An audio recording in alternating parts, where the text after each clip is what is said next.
सर्वप्रथम मैं वीरेंद्र सिंह राठौर जी की धर्मपत्नी नीतू राठौर, मंच पर आसीन वीणा दीदी, मंच पर आसीन लक्ष्मी दीदी, मंच पर आसीन प्रेम दीदी, मंच पर आसीन रेणु दीदी एंड हमारे भाई साहब मंच पर आसीन महाराज जी और एमएलए साहब, उन सब का मैं हृदय से नमन करती हूँ।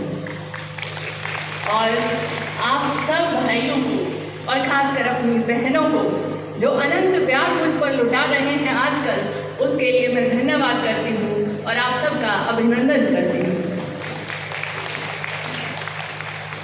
मुझे ज़्यादा कुछ बोलना आता नहीं है, मैं भी जो बैठी हुई मेरी बहनें हैं उनके जैसी ही हूँ, घर में अपना काम संभालती हूँ। और आजकल मेरे पतिदेव वीरेंद्र सिंह राठौर जी ने कहा है कि आप बाहर निकलिए और अपनी बहनों से मिलिए और उनके भी दुख दर्द को सुनिए और उनके साथ उनका दुख दर्द और अपनी खुशी और उनकी खुशी साझा कीजिए।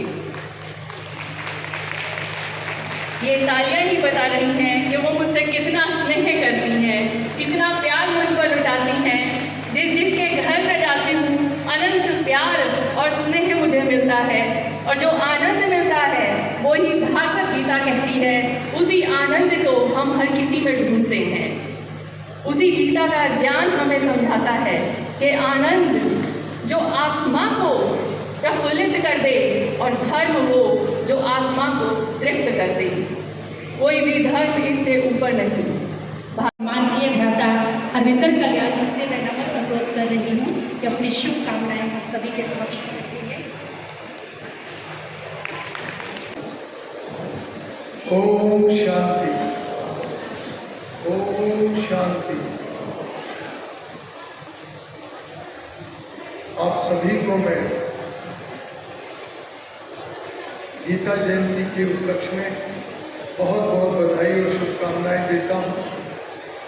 और वास्तव में जैसे रेणु दीदी ने कहा, मैं सुनने के लिए ही आया था। बहुत सौभाग्य से ऐसे संतों के ज्ञान वचन सुनने को मिलते हैं।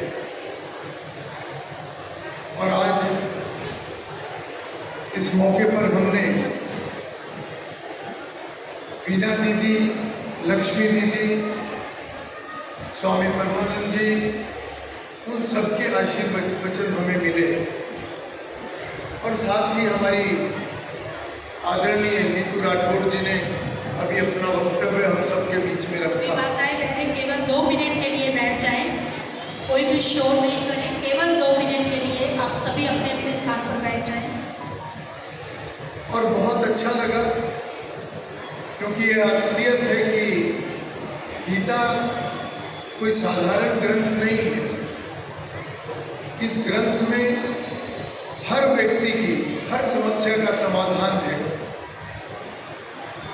और मैं अभी जब सुन रहा था तो सुनते सुनते मुझे अपने जीवन के हर वो वाक्य, चाहे वो माता पिता द्वारा, चाहे हमारे बुजुर्गों द्वारा, चाहे हमारे शिक्षकों द्वारा, या जितने भी आध्यात्मिक गुरु हमारे, जब भी हमें उनके सानिध्य में जाने का अवसर मिला, तो कहीं ना कहीं जो भी मार्गदर्शन जिस रूप में, जिन शब्दों में आज तक हुआ, वो गीता का ज्ञान ही था। और जितनी भी बातें अभी मन से बोली गई, मुझे लगता है कि हर व्यक्ति को अपने जीवन में बचपन से लेकर और आखिरी अक्षर तक ये ज्ञान मिलता है। मेरी माता जी ने हमेशा मुझे कहा, जब मैं बहुत छोटा था तब से सुनता था, कर्तव्य करो, कर्म करो। कहती थी किसी का मन नहीं दुखाना, हो सके तो अपने से नीचे को देखकर जीवन जीना और मदद करना। इसी तरीके से मैं पिताजी की बातों को याद करूं, उन्होंने भी हमेशा यही बातें कही सरल शब्दों में, जो अभी हमने मंच पर उपस्थित हमारे सभी संतजन हैं। उन्होंने भी हमेशा कहा कि जो आनंद और शांति सेवा करने से मिलती है, किसी की मदद करने से मिलती है, वो कितना ही धन कमा लो, वो सुख आनंद और शांति कभी मिलेगी नहीं। वो तो यहाँ तक भी मुझे कहा करते थे कि अगर जीवन में कभी राजनीतिक क्षेत्र में सफलता मिल जाए तो सेवा करना, कभी पैसे के पीछे मत जाना। वो बातें आज भी याद रहती हैं, मन में बसी हुई हैं। और यहाँ तक भी उन्होंने कहा कि बहुत मेहनत करते हो, फल अपने हाथ में नहीं होता। उनके जीवन का अनुभव, और हर वो बुजुर्ग जो अपने जीवन का अनुभव छोटों के साथ साझा करता है, उसमें कहीं ना कहीं गीता का ज्ञान होता है। जितने संतों के सानिध्य में गए, सब ने लगभग इसी तरीके से कहा कि जो समय निकल गया वो हमारे हाथ में नहीं, जो समय आने वाला है वो भी हमारे हाथ में नहीं। और आज वही सभी बातें बहुत सुंदर शब्दों में जो दीदी ने कही, जो स्वामी जी ने कही, मुझे लगता है कि हम सभी बहुत ही लाभान्वित होकर यहाँ से जाएंगे।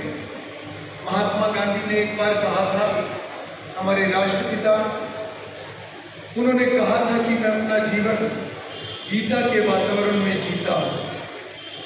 और इसी प्रकार से आज हमारे देश के माननीय प्रधानमंत्री श्री नरेंद्र मोदी जी, हमारे मुख्यमंत्री जी वास्तव में संत स्वरूप हैं, और वो भी गीता को जीते हैं। गीता के ज्ञान को व्यवहार में उतार कर आज देश, प्रदेश और समाज की सेवा करते हैं।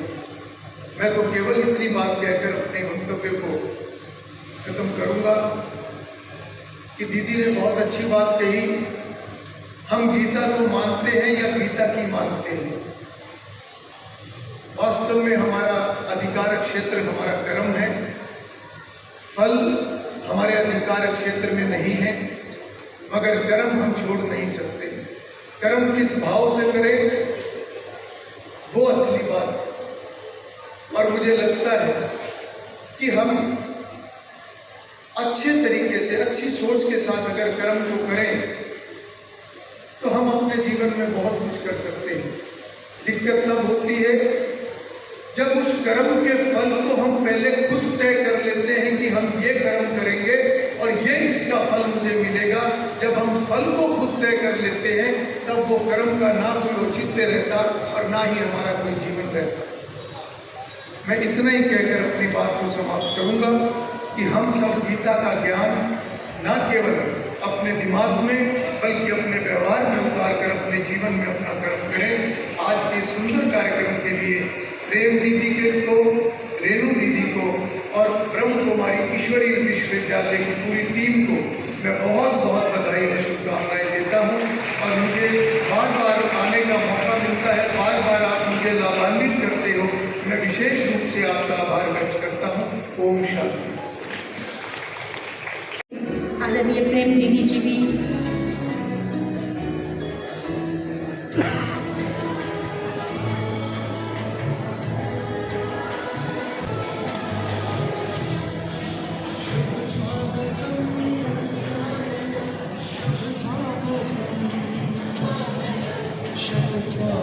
सभी ताली बजा करके स्वामी जी का अभिवादन करेंगे। ईश्वरीय विश्वविद्यालय की ओर से ईश्वरीय सौगात देकर के भी हम आपका बहुत बहुत आभार व्यक्त करना चाहते हैं और साथ साथ आपको माउंट आबू में भी आने का निमंत्रण देना चाहते हैं। हरोड़ा उनका सम्मान कर रहे हैं। ईश्वरीय विश्वविद्यालय की ओर से ईश्वरीय सौगात देकर के, शॉल पहना करके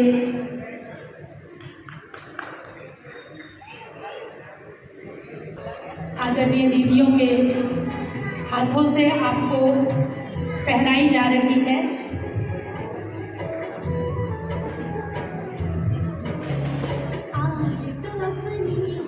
और ईश्वरीय विश्वविद्यालय की ओर से ईश्वरीय सौगात देकर के आपका बहुत बहुत आभार व्यक्त किया जा रहा है।